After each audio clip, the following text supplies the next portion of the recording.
பிஸ்மில்லாஹிர்ரஹ்மானிர்ரஹீம். புகழனைத்தும் அல்லாஹ் ஒருவனுக்கு உரித்தாகட்டுமாக. இறைவனின் சாந்தியும் சமாதானம் கண்மணி நாயகம் ரசூலுல்லாஹி ஸல்லல்லாஹு அலைஹி வஸல்லம் அவர்கள் மீதும், அன்னாரை பின்பற்றி வாழ்ந்த சத்திய சஹாபாக்கள், தாபீன்கள், தபஅ தாபீன்கள், வலிமார்கள், நாதாக்கள், சுஹதாக்கள், நம்மவர்கள், நம் குடும்பத்தினர்கள் அனைவர்கள் மீதும் என்றென்றும் குன்றாமல் குறையாமல் நின்று நிலவட்டுமாக. காலல்லாஹு சுப்ஹானஹு வ தஆலா ஃபில் குர்ஆனில் அஸீம். அஊது பில்லாஹி மினஷ் ஷைத்தானிர் ரஜீம். பிஸ்மில்லாஹிர் ரஹ்மானிர் ரஹீம். இன்னல் லதீன யுஹிப்பூன அன் தஷீஅல் ஃபாஹிஷத்து ஃபில் லதீன ஆமனூ லஹும் அஸாபுன் அலீமும் ஃபித் துன்யா வல் ஆখিরা வல்லாஹு யஅலமு வ அன்தும் லா தஅலமூன். ஸதகல்லாஹுல் அலீல் அலீம்.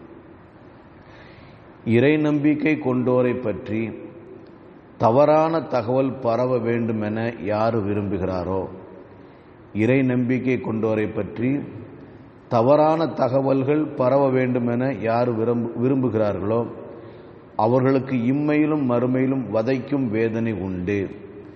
அல்லாஹ்வே அறிவான், நீங்கள் அறிய மாட்டீர்கள் என்று அல்லாஹ் ரப்புல் ஆலமீன் இந்த வசனத்திலே சொல்லித் தருகிறான். தொடர்ந்து அல்லாஹ் தஆலா இந்த சூரத்து நூறில் 11வது ஆயத்திலிருந்து 20வது ஆயத்து வரை ஏறத்தாழ 10 வசனங்கள் ஹஜ்ரத் ஆயிஷா மேர் ரலியல்லாஹு தஆலா அவர்களை குறித்தே பேசுகின்றான்.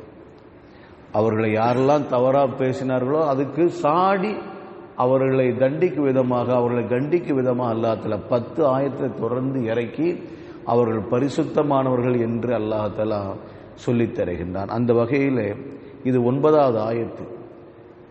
இறை நம்பிக்கை கொண்டவரை பற்றி தவறான தகவல் பரவ வேண்டும் என யார் விரும்புகிறார்களோ அவர்களுக்கு இம்மையிலும் மறுமையிலும் வதைக்கும் வேதனை உண்டு. இது ஆயிஷா ரலியல்லாஹு தஆலா அவர்களுக்கு சாதகமாக இறக்கி வைக்கப்பட்டாலும், அவர்களை குறை பேசுபவர்களுக்கு எதிராக இந்த ஆயத்து இறக்கி வைக்கப்பட்டாலும், பொதுவாக இது எல்லாருக்கும் இந்த ஆயத்து பொருந்தும். அதாவது இறை நம்பிக்கை நல்ல மனிதரை பற்றி தேவையில்லாத விஷயத்தை வதந்தியை பரப்புவதற்கு வேதனை உண்டு. அல்லாஹ்ல சும்மா விட மாட்டான்ல.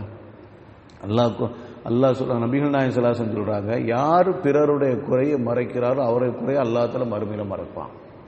அவருடைய குறையை அல்லாஹ் மறைப்பான். நபிகள் நாயகம் ஸல்லல்லாஹு அலைஹி வஸல்லம் அவர்கள் ஒரு நாள் பிரசங்கம் செஞ்சாங்க. அந்த பிரசங்கம் வீட்டில் இருக்க பெண்கள் கூட காதில் விழுகிற மாதிரி பிரசங்கம் செஞ்சாங்களாம். அப்போ ரசூலுல்லாஹ் சொன்னாங்க, இறை நம்பிக்கை கொண்டவர்களே, இறை நம்பிக்கை கொண்டவரை பற்றி நீங்கள் துருவி ஆராயாதீர்கள். அது கடுமையான வார்த்தை சொன்னாங்க. நாவால் ஈமான் கொண்டு உள்ளத்தால் ஏற்றுக்கொள்ளாதவர்களே, நாவால் ஈமான் கொண்டு உள்ளத்தால் ஏற்றுக்கொள்ளாதவர்களே, இறை நம்பிக்கை கொண்டவர்களை பற்றி துருவி ஆராயாதீர்கள். இறை நம்பிக்கை கொண்டவர்களை பற்றி குறையினை ஆராயாதீர்கள். யார் அப்படி ஒரு ஈமான் கொண்டவரை, இறை நம்பிக்கை கொண்டவருடைய குறையை வெளிப்படுத்துகிறார்களோ அல்லாஹ் அவர்களை கேவலப்படுத்துவான். அவர்கள் வீட்டுக்கு மத்தியில் இருந்தாலும் சரி, அவங்க வீட்டுக்குள்ள இருந்தாலும் சரி, அவரை பற்றி அல்லாஹ் தஆலா கேவலப்படுத்தி விடுவான் என்று கடுமையான வார்த்தையை நபிகள் நாயகம் ஸல்லல்லாஹு அலைஹி வஸல்லம் அவர்கள் சொல்லி தருகிறார்கள். அப்போ யாரை பற்றி நாம் தேவையில்லை பேச்சு பேசக்கூடாது. அதனால தானே பெரியவர்கள் மேன்மக்கள்லாம் என்ன செய்வாங்கன்னா வாயில கூழாங்கல்ல தூக்கி போட்டு போயிடுவாங்க. ஏன்னா யாரையும் பற்றி பேச வேண்டிய இருக்க தேவையில்லை. இல்லை, நம்ம பேசி நம்ம பாவம், நம்ம செஞ்சதே பாவமே அதிகமாக இருக்குது. நம்ம அமல் செய்யாம, ரூஹானியத்தான அமல் இல்லாம, ஏனோதானம் செய்யக்கூடிய அமல், ஏனோதான கூடிய தொழக்கூடிய தொழுகை, இந்த தொழுகைக்கு என்ன பதில் சொல்ல நமக்கு தெரியல. இதுல வேற தேவையில்லாத வார்த்தையை பேசி நாம் என்ன அந்த பாவத்தை சுமக்கணும். ஒதுங்கி கொள்ளணுமா இல்லைங்களா? மற்றவங்களை பத்தி பேசுறதுக்கு நமக்கு என்ன இருக்கு? அந்த குறையை நம்மளால தடுக்க முடியுமா? தடுக்க முடியாது. அப்படித்தானே அல்லாஹ் தஆலா குர்ஆன்ல சொல்றான், நீங்க துருவி ஆராயாதீர்கள். வலா தஜஸ்ஸஸு, நீங்கள் துருவி பிறருடைய குறையை ஆய்வு செய்யாதீர்கள். என்ன அல்லாஹ்வை மறைச்ச பிறகு நீங்க வெளிப்படுத்துகிறீர்கள்? அல்லாஹ் தானே அதை மறைக்கிறான். ஒருத்தர் குறையை யார் மறைக்கிறது? அல்லாஹ் தானே மறைக்கிறான். அல்லாஹ் மறைச்ச அந்த குறையை வெளிப்படுத்த உங்களுக்கு என்ன அதிகாரம் இருக்கிறது? நமக்கு என்ன அதிகாரம் இருக்கிறது? நமக்கு எந்த அதிகாரம் இல்லை. அதனால பிறருடைய குறையை அது நாம வெளிப்படுத்த வேண்டாம். அது நம்ம கண்டு காணாம விட்டுட்டு போயிடணும். அதை பத்தி ஆய்வு செய்ய வேண்டிய அவசியம் இல்லை. என்ன ஏது, எங்க போயிட்டு வந்தாரு, எங்க போனாரு, எந்த வீட்டுக்குள்ள இருந்தாரு, எங்க, நமக்கு தேவையில்லை இந்த விஷயங்கள். நமக்கு இது தேவையே இல்லை. இந்த பத்தி பேசுறதுக்கு நமக்கு என்ன இருக்குது? அல்லாஹ் மறைச்ச பிறகு நமக்கு வெளிப்படுத்த என்ன இருக்கு?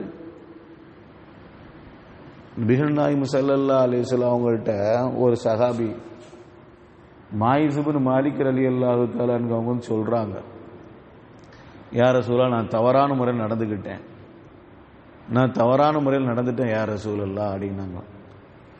பாப்பா நீ முத்தமிட்டிருப்பா, போயிட்டு அப்படின்னாங்க. நீ முத்தமிட்டிருப்ப, நீ அந்த பெண்ணோட தவறாமல் நடந்துக்கும் போது முத்தமிட்டிருப்ப, போயிரு அப்படின்னாங்க. தௌபா செய்யுங்க. யா ரசூலல்லாஹ், நான் தவறான நடவடிக்கையில் ஈடுபட்டேன் யா ரசூலல்லாஹ் அப்படின்னாங்க. கண்மணி முத்து முகமது ஸல்லல்லாஹு அலைஹி வஸல்லம் சொன்னாங்க, நீ அந்த பெண்ணோட கட்டி பிடிச்சு போப்பா, போயிருப்பா, நீ போப்பா, அதெல்லாம் நீ அல்லாஹ்ட்ட தௌபா செய்ப்பா அப்படின்னாங்க.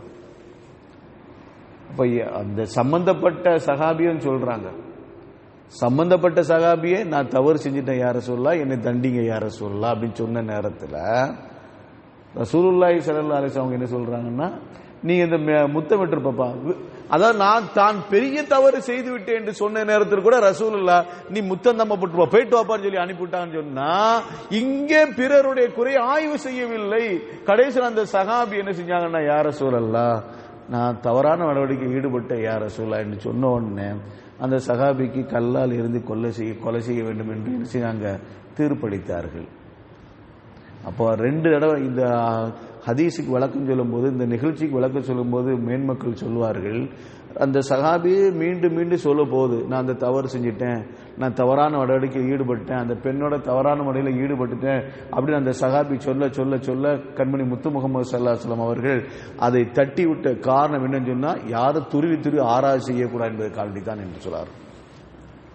மற்றவங்க யாரும் ஆய்வு செய்யக்கூடாது, துருவி ஆய்வு செய்யக்கூடாதுன்னு சொல்லி தான் ரசூலுல்லாஹ் அது கண்டு காணாம தள்ளி விட்டாங்க என்று சொல்வார்கள். இதே மாதிரி இன்னொரு பெண்மணி வந்து சொன்னாங்க, யா ரசூலல்லாஹ், நான் தவறான நடவடிக்கை ஈடுபட்டேன் யா ரசூலல்லாஹ், போமா அப்படின்னாங்க. யா ரசூலல்லாஹ், அந்த தவறான நடவடிக்கை ஈடுபட்டேன்னா என் வயிற்றுல குழந்தை தரிச்சிருச்சு, இப்போ அந்த குழந்தைய பெற்றெடுத்துட்டு வா போ அப்படின்னாங்க. அந்த குழந்தைய பெற்றெடுத்து அந்த அம்மா வந்தாங்க. அந்த குழந்தைக்கு 5 வருஷம் தன்னால சாப்பிடட்டும், அதுவரை நீ வளர்த்துட்டு வா, அப்புறம் பேசிக்கலாம்னு சொல்லி அனுப்பி விட்டாங்க. கடைசியில் அந்த சகாபி அந்த பெண்மணி செஞ்சாங்களா, அந்த குழந்தைய கூட்டு வந்தாங்க, அழைச்சிட்டு வந்தாங்களாம். அந்த குழந்தை கையில ரொட்டி துண்டி சாப்பிட்டுக்கிட்டு இருந்துச்சு. யா ரசூலல்லாஹ், என் குழந்தை இப்போ அந்த ரொட்டி துண்டை தன்னால சாப்பிடுற அளவுக்கு வந்துருச்சு, தன்னால உணவு சாப்பிடுற அளவுக்கு வந்துருச்சு, இப்போ எனக்கு தண்டனை கொடுங்க. அப்ப இப்படி ரசூலுல்லாஹி ஸல்லல்லாஹு அலைஹி வஸல்லம் அவர் திருப்பி அனுப்பி விட்டது, அவருடைய குறையை பத்தி மற்ற யாரும் என்ன செய்யக்கூடாது, துருவி ஆராய்ச்சி செய்யக்கூடாது. ஏன்னா ரசூலுல்லாஹ் அதுல பொடுபோக்கா இருக்கிறாங்க அப்படி விளங்கணும், ரசூலுல்லாஹ் அதுல கண்டு காணாம இருக்கிறாங்க அப்படி நாம விளங்க வேண்டும் என்பதற்காக வேண்டித்தான் ரசூலுல்லாஹி ஸல்லல்லாஹு அலைஹி வஸல்லம் திருப்பி அனுப்பி விட்டார்கள். அதற்கு பிறகு அந்த சஹாபியத்தான பெண்மணிக்கு கல்லால் எறிந்து கொலை செய்வதற்கு நபிகள் நாயகம் ஸல்லல்லாஹு அலைஹி வஸல்லம் உத்தரவு பிறப்பித்தார் என்பது வரலாறு நமக்கு சொல்லித் தருகின்ற பாடம். ஆக இந்த வசனங்கள் நமக்கு சொல்லித் தருகின்ற பாடம், இந்த வரலாற்று செய்தி நமக்கு சொல்லித் தருகின்ற பாடம் என்ன சொன்னா, பிறருடைய குறையை துருவி ஆராய்வு செய்யக்கூடாது என்பதுதான். ஆனா நம்மளுடைய குறையை நாம சரி பண்ணிக்கணும். நம்மளுடைய குறையை முதல்ல நாம சரி செய்யணும். நம்மளுடைய எத்தனையோ குறைகள் நமக்கு இருக்கு, நமக்கு அது நிறைவு மாதிரி தெரியும். ஆனா பிறருடைய கண்ணோட்டத்தில் பார்க்கும்போது தான் தெரியும் அது எவ்வளவு குறைஞ்சு. அப்படித்தானே? நாம நல்லா தான் இருக்கும்னு நினைச்சுக்கிட்டு இருக்கிறோம். ஆனா பிறர்கிட்ட கேட்டு பாருங்க, நம்மளுடைய ஒப்பீனியன் பிறர்கிட்ட கேட்டு பாருங்க எப்படி இருக்கும். அவங்க சொல்லுவாங்க பாருங்க, சுபஹானல்லாஹ் வரிசையா வந்துகிட்டே இருக்கும் நம்மளை பத்தி. ஆனா நம்ம நினைச்சிட்ட பெரிய ஆள் நினைச்சுக்கிட்டு இருந்தோம். நம்முடைய குறையை தான் நாம சீர் செய்ய வேண்டியதை தவிர பிறருடைய குறையை நாம சீர் செய்ய வேண்டிய அவசியம் இல்லை என்பதைத்தான் இந்த ஆயத்து நமக்கு சொல்லித் தருகின்ற மேலான பாடம். அல்லாஹ் ரப்புல் ஆலமீன் நம் அனைவருக்கும் கிருபை செய்வானாக. வாஹிரு தஅவானா அல்ஹம்துலில்லாஹி ரப்பில் ஆலமீன். சுப்ஹானல்லாஹி வ பிஹம்திஹி சுப்ஹானக்கல்லாஹும்ம வ பிஹம்திக அஷ்ஹது அல்லா இலாஹ இல்லா அன்த அஸ்தக்ஃபிருக வ அத்தூபு இலைக. சுப்ஹான ரப்பிக ரப்பில் இஸ்ஸத்தி அம்மா யசிஃபூன் வ ஸலாமுன் அலல் முர்ஸலீன் வல்ஹம்துலில்லாஹி ரப்பில் ஆலமீன். ஸல்லல்லாஹு அலா முஹம்மதின் ஸல்லல்லாஹு அலைஹி வஸல்லம். ஸல்லல்லாஹு அலா முஹம்மதின் ஸல்லல்லாஹு அலைஹி வஸல்லம். ஸல்லல்லாஹு அலா முஹம்மதின் யா ரப்பி ஸல்லி அலைஹி வஸல்லிம். அஸ்ஸலாமு அலைக்கும் வரஹ்மத்துல்லாஹி தஆலா வபரகாத்துஹு.